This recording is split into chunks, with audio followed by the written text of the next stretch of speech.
बंधु मैंने आज कार्यक्रम को आपण को स्वागत। आज कार्यक्रम वृष राशि व्यक्ति विशेष बहुत गुरुत्वपूर्ण अटे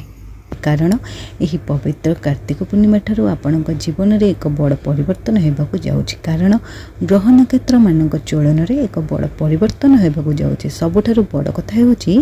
देवगुरु बृहस्पति निजर राशि परिवर्तन कर सारी दीर्घ 12 वर्ष पर गुरु आपणकर कुंडली षष्ठ भाव में उच्चस्थ होती एवं शनिदेव वक्री मार्गी को होगापी जाऊँगी। यह व्यतीत ग्रह मानकर राजा सूर्यदेव आपणकर अष्टम भाव को बाहरी आपणकर नवम भाव में प्रवेश करेंगे। आपणकर भाग्य भाव को प्रवेश करेंगे। आपणकर नवम भाव में बुधादित्य राजयोग निर्माण होगा जाऊँगी जहाँ आपणकर भाग्य को प्रबल बनइबा जाऊँगी। ग्रह मानकर एभली राशि परिवर्तन फल आपण जीवन में किसी बड़ होगा जाऊँगी। आपण जीवन में जो सब समस्या लगी रही से सब खूब शीघ्र आपणकर दूर होगा जाऊँगी। पुनर्बार आपण जीवन में खुशी फेरवा जाऊँगी। जदि एपर्यंत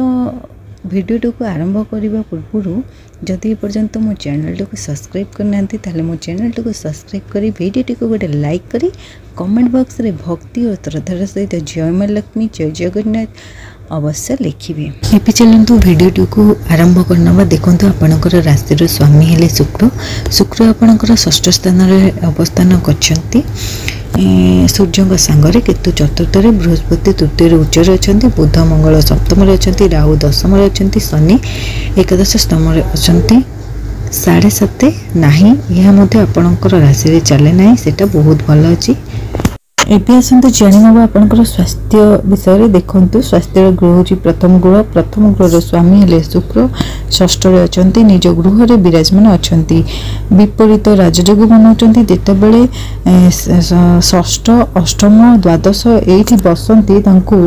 विपरीत परिस्थिति को आपन को निजर राशि अधिपति बाहर करेंगे। जदि आप कौटी फसिकी रही आपंकर रास्ता खोल ना कबट पाऊन कौ बाटे जीवे कौन करेंगे माने रास्ता कथा कहूँ मैंने आपड़ किसी गोटे समस्या देखिए गति करुले समस्या केमिति बाहर सेटा भाभी पारु नथिले। तो जेहेतु शुक्र आपणकर विपरीत राजयोग बनाऊँ विपरीत परिस्थिति को यह असुविधा परिस्थिति को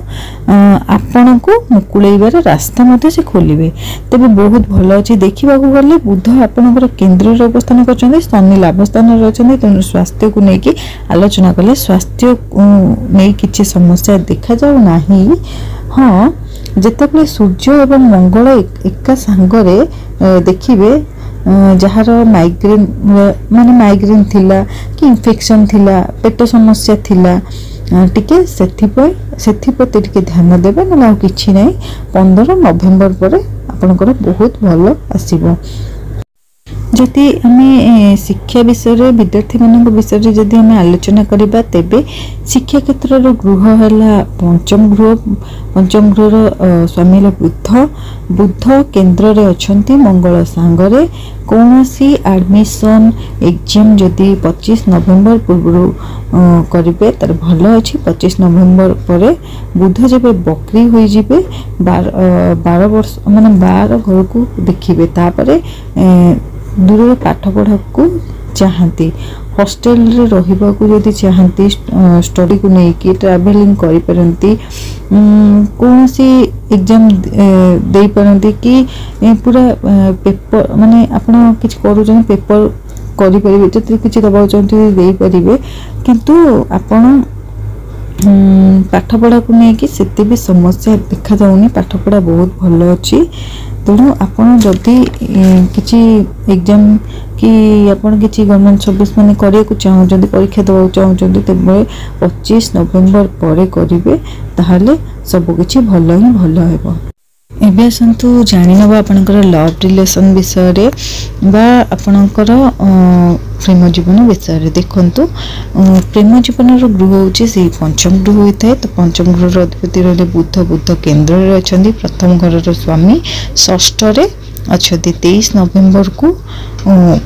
बुध परिवर्तन अच्छी। 23 नवेम्बर पर सबुठ माने चिंता करेंगे कि माने आपणकर जदि लाइफ पार्टनर संग मिसअंडरस्टैंडिंग जार अच्छी कि मन मतांतर अच्छी झगड़ा होता रिलेशनशिप रे तेबे जब बुध एवं शुक्र सांगे रे 23 नवेम्बर को तापर सब प्रकार मैंने आपंकर जहाँ भी किसी समस्या चलूला आप रिकवरी हो खिटपिट चलूला कि आपको से ब्लॉक कर देते एमती जहाँ भी किसी हो कि झगड़ा झांटी चलूला कि आपंकर मिसअंडरस्टैंडिंग थिला सबकि 27 नवेम्बर पर सबकि ठीक हो बहुत भल अच्छी प्रोब्लेम सब सॉल्व हो आसतु जानी नवा आपंकर मैरिड लाइफ वैवाहिक जीवन किपरि कटिबो सही विषय देखो वैवाहिक जीवन गृह हूँ सप्तम गृह सप्तम गृह सम्मिले कौन मंगल मंगल निज गृह बसी रुचक राजयोग बनाऊँ बहुत भल अच्छी परस्पर मध्य आप सपोर्टिव रही किसी खिटपिट आगुरी चलता कि आपन को लाइफ पार्टनर ब्लॉक कर देते झगड़ा झांटी चलूला मनमतांतर चलूला लाइफ पार्टनर को कैरियर रे एबे ग्रोथ देखा जाउची आपनकर दिजणकर बहुत भल अच्छी परस्पर मध्य भी सपोर्ट रहिबो आपण जदि किसी ट्रैवलिंग करिया को चाहूचंती माने दूर जगह को जीवा को चाहूचंती ताले आपण जाई परिबे आपण किसी निजे जदि कहउछन बिजनेस आमे करबा कि आपण किसी काम करिया को चाहूचंती ताहा भी मध्य करि परिबे जेहेतु सप्तम घरे भल अच्छी किछि भी प्लानिंग करूछंती ताहाले बहुत भल अच्छी आपनको वैवाहिक जीवन बहुत भल अच्छी एई मासरे एबे सन्तु जानि नबा आपनकर भाग्य विषय भाग्य कोन कोछि देखंतु भाग्यर गृह होछि नवम घर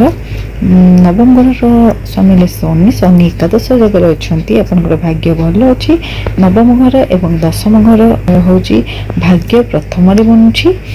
जो काम आपण हाथ देबे से काम बहुत मंगल हेबो भाग्य प्रबल अछि पूरा सपोर्टिव अछि आपण जदि किसी माने कौन डील करिया को चाहूचंती कि बिजनेस करिया को चाहूचंती किसी जमी कि घर किसी किनिया को चाहूचंती तो बहुत भल अच्छी आपण जदि शुभ काम मांगलिक काम व्रतगर कि आपणकर जहाँ किसी करिया को शुभ काम करिया को चाहूचंती 27 नवेम्बर पर करंतु बहुत भल अच्छी आ 27 नवेम्बर पूर्व कले किसी भी माने किसी भी भल हेनी तेणु जहाँ किसी भी करिया चाहूँ 27 नवेम्बर करंतु बहुत बेटर अच्छे बहुत भल अच्छी एबे आसतु जानि नबा आपनकर कैरियर विषय देखंतु कैरियर गृह होची दशम गृह अधिपति शनि शनि आपनकर एकादश गृह अछंती लाभ ही लाभ हेबो कारण एकादश गृह होची लाभर गृह तेणु किंतु एटी कैरियर तो बहुत भल अच्छी किंतु कैरियर गृह रे राहु अवस्थान करछंती राहु हेउछंती छाया ग्रह राहु आपनकर चालाक चतुर बनैबे आपनकर काम को आहुरी भल बनैबे तो शनि आपनकर एकादश गृह अच्छे शनि आपनकर सबु कम साहस देवे आपनकर सबु कम पूरा करदेवे जो कम आप चाहूँगी शीघ्र न हो पारे डेरी हो पारे कारण डेरीर कारक होती शनि अटंती कि डेरी हो पारे समय लगिपे किंतु आपण कम सफलता निश्चय प्राप्ति हे बहुत भल समय आसी शनि आपनकर जेहेतु मार्गी हो 27 नवेम्बर को आहरी भल सुजोग आपण रही खास कर 27 नवेम्बर पर मंगल आपनकर दशम गृह को दृष्टि देउछंती आपनकर एनर्जेटिक रहिबो आपण जो काम करेंगे अधिक लाभ ही लाभ माने अधिक लगे नहीं अलसुआ लगे नहीं आपड़ बहुत भल मन कमटी करेंगे जो कमटी करेंगे आपण मन मान सम्मान बुद्धि हम आपंकर सीनियर हूँ बॉस हूँ आपंकर सुजोग कमटी करदे तांकु मध्य सफलता प्राप्त कराइबे शिखेबे मध्य जदि आपण किछि जमी बाड़ी किनिया को चाहूचंती कि किछि माने कौन किछि आपण किछि भी काम करिया को चाहूचंती ताहले करि परिबे आ आपण ट्रेडिंग करूचंती सेटा भी बहुत भल अछि आपण ए मासटा आपण पे बहुत भल अछि एबे आसतु जानि नबा आपनकर व्यापार वाणिज्य विषय देखंतु व्यापार वाणिज्य ए मासरे बहुत भल अछि सर्वश्रेष्ठ मास्टर अटे बिजनेस को नेगी ग्रोथ अछि आ भल ही भल हबो काहे कि ना सप्तम घरे बुध अच्छा बुध माने बिजनेस रे आपनकर प्रॉफिट देखा जाउची जदि आपण पार्टनरशिप करचंती जदि आपण किछि ग्रोथ करियो चाहचंती कि आपण किछि माने काम पैसा लगैचंती सेटा पे आपण को प्रॉफिट हेजिवो आ जदि किछि नुवा बिजनेस स्टार्ट करियो चाहचंती सेटा भी आपण करि परिबे बहुत भलो अछि मास रे आपण जहा भी करियो बहुत भलो अछि एबे आसंतु जानि नबा सब तो जानले नवग्रहर स्थिति मध्ये जानले एबे आसंतु शेष जानवा हार प्रतिकार बा उपाय देखंतु शुक्रर बीज मंत्र आपण पाठ करंतु गायत्री मंत्र पाठ करंतु हनुमान मंत्र पाठ करंतु हनुमान चालीसा पाठ करंतु सूर्य को जल अर्पण करंतु प्रतिदिन एमिति तो करचंती सब दिन करन देखिबे भलो ही भलो हेबो।